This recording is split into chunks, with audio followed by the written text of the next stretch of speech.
క్రీడా వార్తలకు స్వాగతం. ఉత్కంఠ రేపిన ఫైనల్ మ్యాచ్ లో గుజరాత్ టైటాన్స్ ను ఓడించి ఆర్సీబీ ఐపీఎల్ 2026 ట్రోఫీని ముద్దాడింది.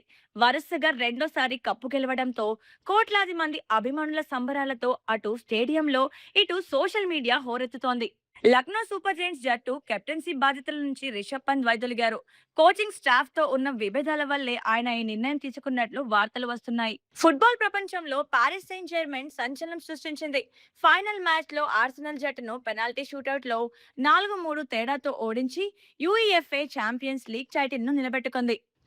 ఆసియా క్రీడల ట్రయల్స్ సెమీఫైనల్స్ లో మీనాక్షి చేతిలో ఓడిపోవడంతో వినేష్ ఫోగాట్ ఆసియా క్రీడల రేసు నుంచి తప్పుకోవాల్సి వచ్చింది. బ్రిస్టల్లో జరిగిన రెండో టీ20 మ్యాచ్ లో ఇంగ్లాండ్ 26 పరుగుల తేడాతో భారత్ ను ఓడించింది. ఈ విజయంతో 3 మ్యాచ్ల టీ20 సిరీస్ ను ఇంగ్లాండ్ 1-1తో సమం చేసింది. మరిన్ని అప్డేట్స్ కోసం మా ఛానల్ ని ఫాలో అవ్వండి. తెలంగాణ నిజం.